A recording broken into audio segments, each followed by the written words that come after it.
All right, now we're going to shift gears and talk about who is a natural-born citizen in this presidential race. Is it Ted Cruz? Is it Marco Rubio or not?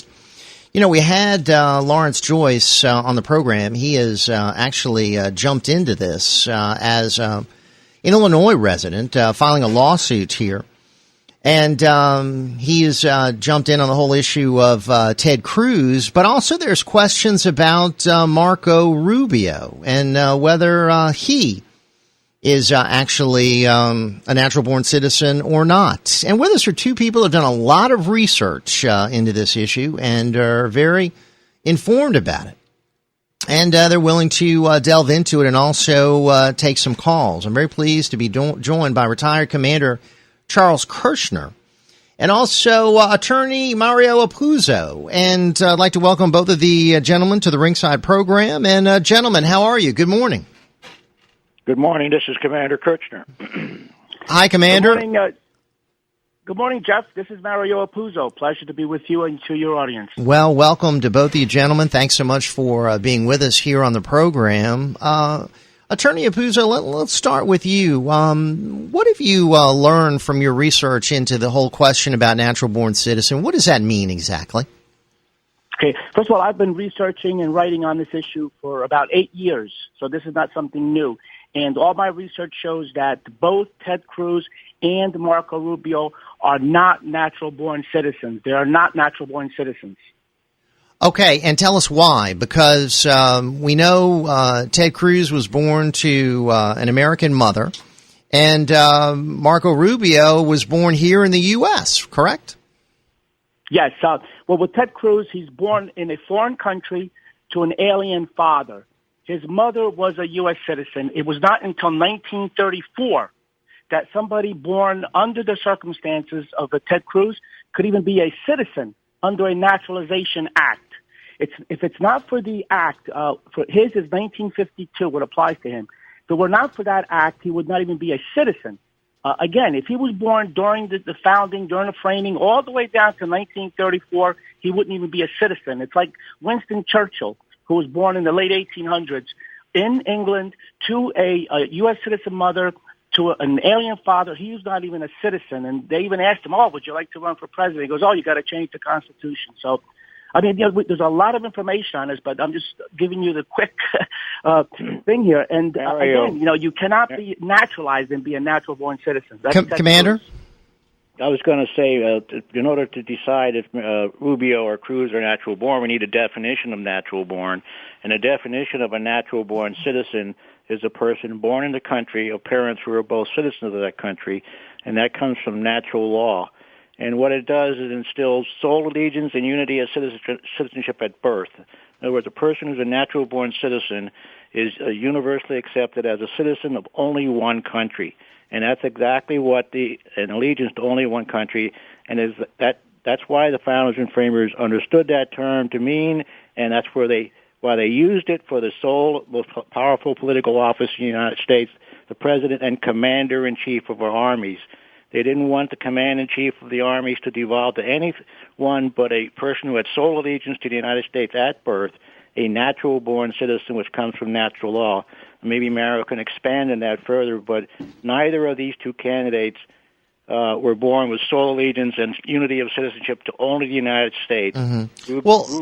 Rubio was born a Cuban citizen, by the way, because his father was a Cuban citizen. And if you read the U.S. Embassy's dual nationality comments in the embassy in Cuba, they warn people like Cruz and Rubio who were born to Cuban fathers abroad that they are still considered to be Cuban citizens, and if they are eligible for military service in Cuba. And I have not heard to this day yet Marco Rubio or Ted Cruz renounce their Cuban citizenship at birth. I've heard Cruz renounce his Canadian by soil, but neither of these has addressed their Cuban citizenship at birth by their Cuban fathers. All right, we're very pleased to be joined by Commander Kerchner and also Attorney Mario Apuzzo. Our talk line, 504-556-9696. So, Attorney Apuzzo, you mentioned something about natural law. Tell us about that, if you could.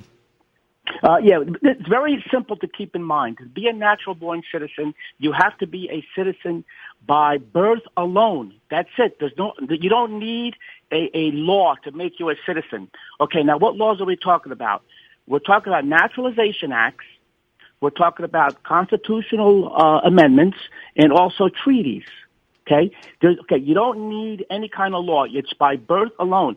Again, you're born in the country, and also your parents are citizens. There's no doubt whatsoever you're a citizen. Why? Because you're a natural-born citizen. You don't need a law. The minute you need a law for you to be a citizen, then that tells you you're not a natural-born citizen, because it's not just by nature. It doesn't just happen automatically by nature. Like, two horses get together, they make a horse. Two people get together, they make a person. You don't need a law to say that child is your natural child. But you do need a law to say that child is your adopted child. Okay, if he's not your natural child, there's got to be a law of some sort. So that's how easy it is to keep this in mind. Both Ted Cruz needs a naturalization act of Congress from 1952, making him a citizen. That tells you right there he's not a natural-born citizen. Marco Rubio needs the 14th Amendment to make him a citizen of the United States. Also, these laws that I'm talking about, they don't say you're a natural-born citizen. They only say you're a citizen of the United States, although you're naturalized at birth. Yeah, what's the difference between naturalized and natural born? What's the difference there? One's man-made and one's by laws of nature. Mm-hmm. Yeah, naturalized is basically a law that's giving you something that nature did not. So both of them are naturalized citizens, correct? Yes. Correct. Although now, see, when you use that word naturalized, in the constitutional sense, yes. Okay, but if you look at statutes of Congress, they'll define what naturalization is, but that's only for purposes of the statute. It's not for purposes of the Constitution. So Congress defines naturalization as anybody who gets to become a citizen after their birth, but that's not naturalization. There's a load of case law, U.S. Supreme Court case law, that says that the only people that do not need a naturalization act, that do not need it, are people born in the United States. Okay, and if you're born out of the United States, you need an act of Congress to naturalize you. If you don't have that act of Congress, you're an alien. Okay, so clearly the U.S. Supreme Court and the Constitution tells us what naturalization is. And even if you go back to Calvin's case in 1608, it's a common law case, very, very interesting, in English common law. Calvin was naturalized at birth. He was born in Scotland to Scottish parents. There was a big deal whether or not he was a subject of England, because he couldn't inherit if you weren't a subject of England. The Parliament would not naturalize him, but the courts came along and said, yes, he's naturalized at birth, and he's an English natural-born subject. All right, hang on, Attorney Apuzzo, also Commander Kerchner. Thank you both for being with us. We've got more to delve into. It's Ringside right here, WGSO. We'll be back at 556-9696. Two very special guests joining us as we're delving into what is really a natural-born citizen and what is really the status of two of the leading candidates for president, Marco Rubio, Ted Cruz. And we're taking your phone calls at 504-556-9696. Very pleased to be joined by Attorney Mario Apuzzo and also retired Commander Charles Kerchner. And his website, protectourliberty.org. That's protectourliberty.org. And, gentlemen, welcome back. So good to have you on the program. Thanks for being with us. Jeff? Yes, sir. One point that we want to make about natural-born citizens, and the word adjectives mean something, and the word natural in the front there means referring to natural law. Any legal term that has the word natural means not made of man, but of natural origin. And we know the founders and framers subscribed to natural law because right in the Declaration of Independence, they say they want to take the station in the world to which the laws of nature and nature's God entitle them. So they threw off the English common law and were looking to natural law to justify the Revolutionary War and right to founding documents. And that's where the term natural-born citizen came from natural law. And the greatest writer of that time on natural law was a treatise called Law of Nations or Principles of Natural Law by Emir D. Vattel.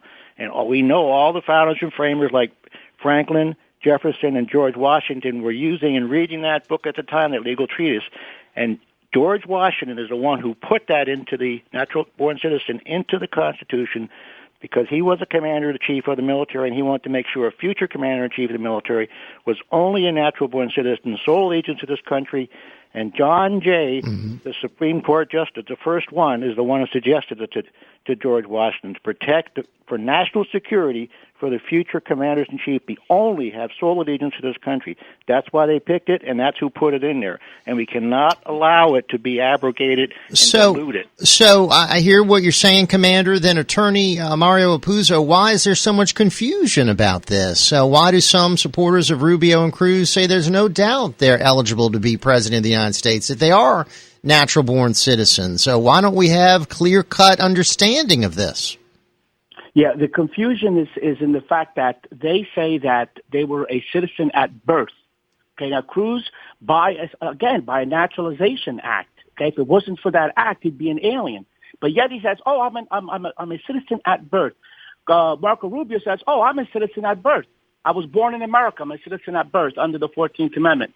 The problem is that the Constitution at Article 2, Section 1, Clause 5 doesn't say a born citizen. It says a natural-born citizen. And the word natural-born citizen is a word of art. It's a word of art that, as Commander said, it was defined by Vattel in Section 212 of the Law of Nations. It clearly says born in the country to citizen parents. And there is several U.S. Supreme Court cases that confirm all that. One big one is Minor versus Happersett in 1875, confirmed born in the country to citizen parents. If you weren't born like that, you're an alien or a foreigner who needed naturalization. And that's where the 14th Amendment comes in, naturalizes you, and, of course, acts of Congress, they naturalize you when you're born out of the country. So they say that, oh, I'm a citizen at birth. The problem is that they don't say, like, for example, Cruz, he doesn't say, oh, yeah, but it was a naturalization act that made me a citizen at birth.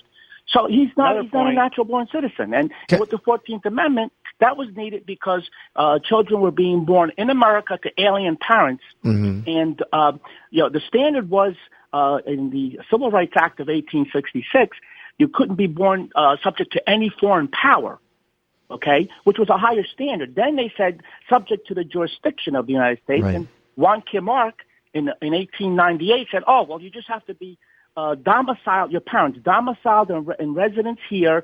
They're not military invaders. They're not working for an embassy.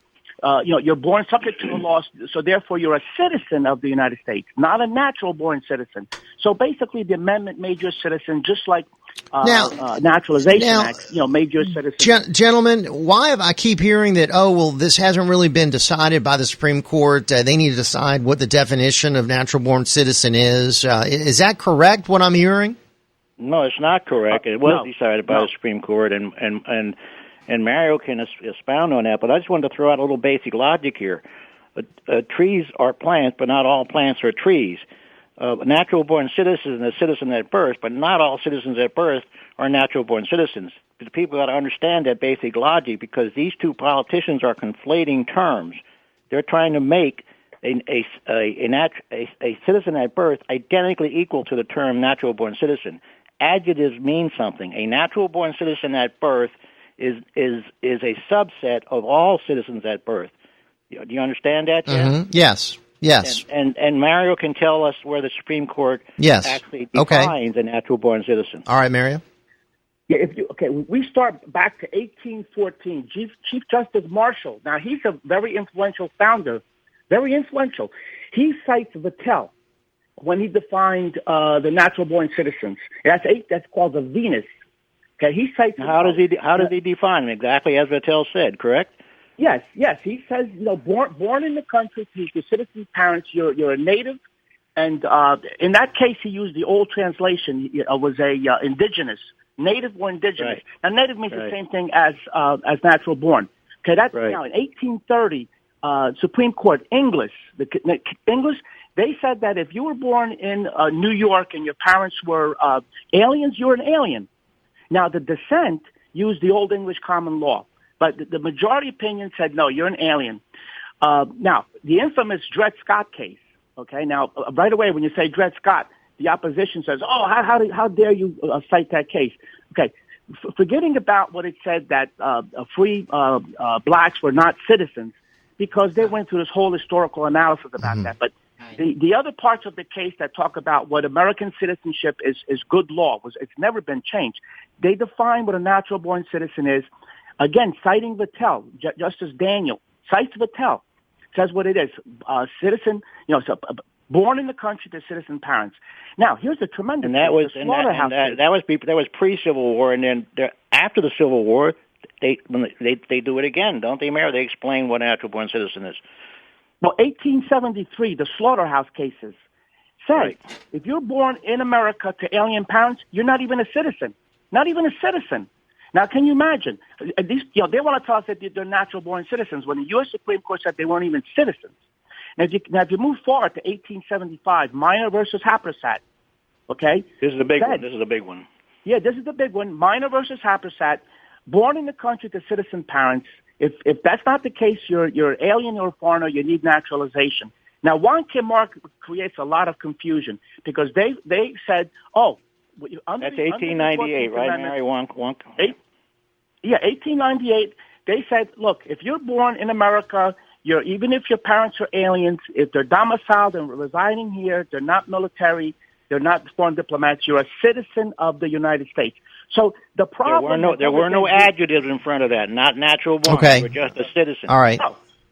So the battle has been who's a citizen, not who's a natural born citizen. And that battle, you had alien children went through the battle. You had free blacks went through the battle. American Indians went through the battle. American Indians, but they were never natural-born citizens. Now, of course, once their parents became citizens, then, of course, they could also go on and become natural-born citizens, being born in America. So all right. We're very pleased to be joined by Attorney Mario Apuzzo, also retired Commander Charles Kerchner. Our talk line 504-556-9696. Gentlemen, we just heard from someone saying, hey, ask the guests about Obama. What about Obama's eligibility? Is Obama a natural-born citizen? And, Commander, let me ask you that question. No, absolutely not. He does not have a citizen father. In fact, in Obama's case, we have a situation where the father was not a citizen, but he wasn't even an immigrant to this country. He's the first president since the adoption of the Constitution whose father wasn't even an immigrant to this country. Now, he got away with it. He was able to ride to a populist vote of promises of hope and change, and got elected. So, and he's a usurper in office. He's constitutionally illegal. There's some doubt if even he was born in Hawaii, but we don't even have to go there. His father was not a U.S. citizen, a foreign national. His father didn't even live in the United States. He wasn't an immigrant. He just here for a while and went back to Kenya. Now, he got away with it thus far. I call him the de facto president. But do we want to repeat this process again? What about a future case? If you say Cruz, Canada, that's not so bad, Canada. How about the next one that comes along with a person born in Saudi Arabia to a U.S.-born mother and an Iranian national father? How far are we going to go with this foreign allegiance stuff? The Constitution says any foreign influence at birth is too foreign. We cannot allow this bar to be pushed further and further. Gentlemen, Cruz is the furthest away. He was born in a foreign country, proven, and a non-citizen father. All right. Hang on, gentlemen. We'll come back and wrap it up. Very interesting discussion. Attorney Mario Apuzzo, also retired Commander Charles Kerchner, joining us as we discuss the eligibility of two of the leading candidates for president. Mario, wow, what Marco Rubio, and also, of course, Ted Cruz. Are neither candidate eligible? That's what our guests are saying. What do you say? Our talk line, 504-556-9696. You also say Barack Obama wasn't eligible, but doesn't seem to have hurt Barack Obama. Will it hurt these candidates? A lot more to get to. Hang on. We'll be back. All right, very pleased to have with us two experts who have been studying this issue for years. And I'm talking about Attorney Mario Apuzzo and retired Commander Charles Kerchner. And the website, protectourliberty.org. We're talking about whether Marco Rubio, Ted Cruz are even eligible to be president. Are they natural-born citizens? Our guests say no. And they also say Barack Obama wasn't a natural-born citizen, but he got to be president. It looks like he's going to finish his 2 terms, no problem. So, gentlemen, if it didn't impact Obama, what does it matter? Attorney Apuzzo? Jeff, would you let Attorney Apuzzo it matters a lot, Jeff, because what happens is the basic point of a natural-born citizen is if you're a natural-born citizen, you're not born with divided allegiances. That's the key. Now, you avoid divided allegiances by growing up with American influence and values. You're educated and you're reared through your parents who are citizens in America. Okay? Now, that's not to say that sometimes people go out of the country, but you can also do that. But you got a 14-year residency requirement as a minimum. But you also have to be born that way, and your parents have to be citizens, again, for the values or for their rearing. So it makes a big difference because, again, if we look at the way Obama has run the government, I mean, it's unprecedented. He's always favoring other nations. He's always favoring some kind of foreign influence, some kind of foreign power. He comes up with these things, and everybody just scratches their heads, and they can't understand how could the American president have such ideas? So I think it has a big influence on how you act. And again, like Commander said, in the future, okay, maybe like Ted Cruz is born in Canada, still a foreign country, but you get other foreign ideas. The Framers were very, very leery of any kind of foreign influence. They set up a republic. They wanted to keep it that way. And they knew that these foreign influences, they were constantly, it destroyed many nations in history, foreign influences. Even with the English kings, they were born in the foreign countries. And they had revolution in England because they were being run by foreigners. Right. King George III was the first born in England for who knows how long. Yeah. You know your history, Attorney Apuzzo. Commander, some comments, and then we're going to take some calls, gentlemen. Yeah. And again, like Obama, who did he write about? He didn't write about his mother. He wrote Dreams from My Father. The father's influence is important, and under U.S. law and international treaties, the citizenship of the father is very, very important. And neither Ted Cruz or Rubio have renounced the citizenship they acquired from their Cuban fathers. The press needs to ask them, when are you going to address your Cuban citizenship at birth? That's recognized by U.S. law. They are dual nationals. They need to renounce this. That won't change their birth status, but at least to the American electorate, they ought to say, okay, I was born a Cuban because of my fathers, but I renounce it. Now, they got to, nobody's even asked the question. And I would like to, could Mario put out his blog? He wrote tons and tons. Yeah, Mario, go ahead, sir. Yes.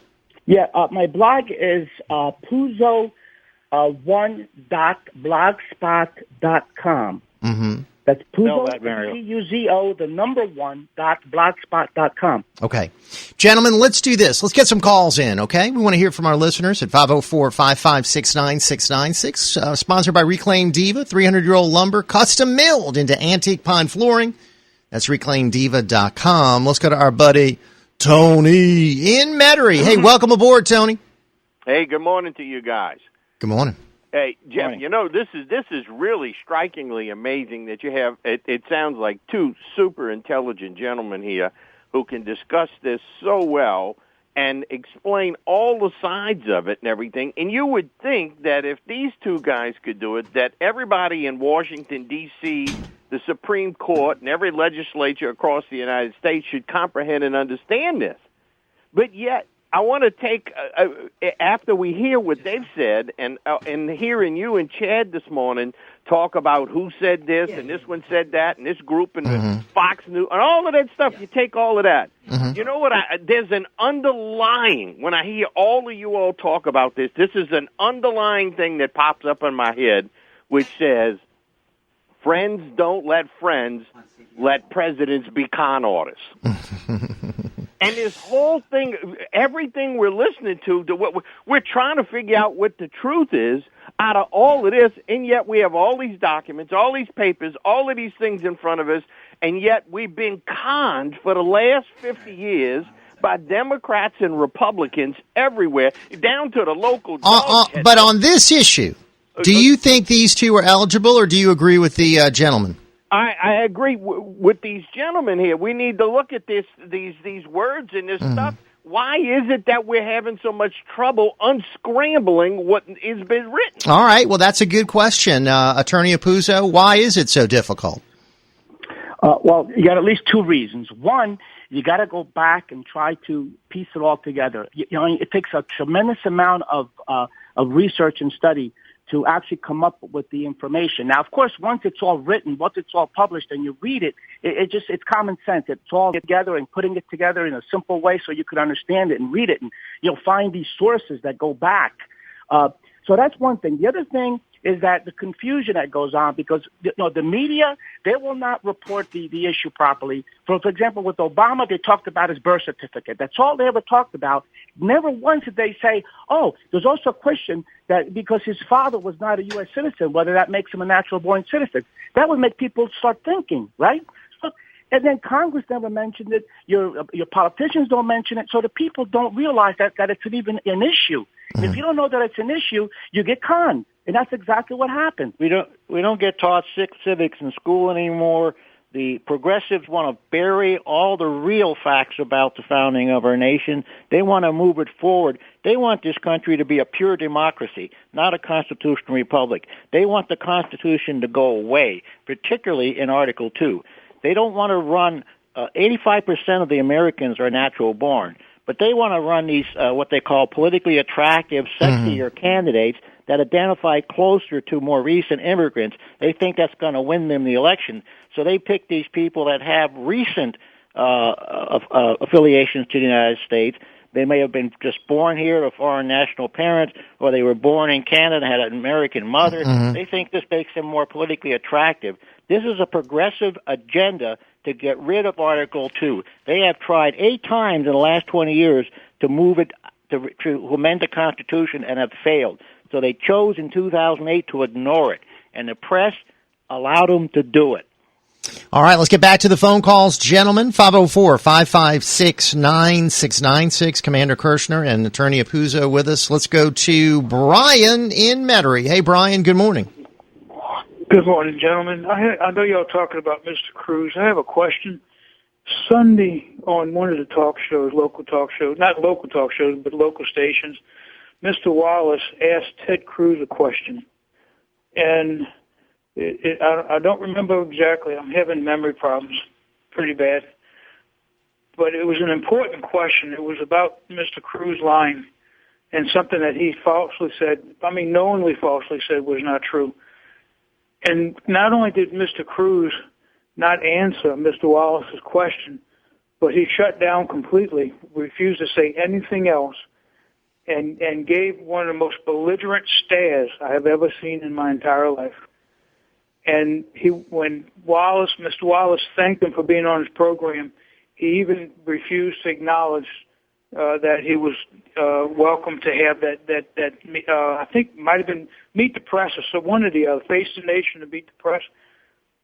And it makes me wonder, what is Mr. Cruz hiding that's underneath him that has yet to come out that the people of the United States don't know about? Well, I know one thing he's hiding. I don't want to get focused on his birth certificate. One thing he's hiding, he hasn't shown a valid citizenship certificate yet. Mm-hmm. If you're born in a foreign country, you must get issued by the consular's office a consular's report of foreign birth abroad. The mother must go in there with her birth certificate and get her son a registration of U.S. citizenship.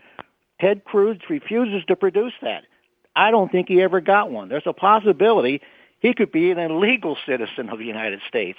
I mean, he has to have, or maybe he got it after he remembered he was born a Canadian citizen. Maybe he only got it 2 years ago. Now they asked for his tax for Trump's tax returns. Right. They don't ask for Cruz's tax return, and they don't ask for his citizenship certificate. And neither one of them addressed the fact they were born Cuban. Commander, Phil writes in, if Rubio or Cruz are nominated by the Republican Party, you can bet that the Democrats will bring up the fact that they are not qualified to be president.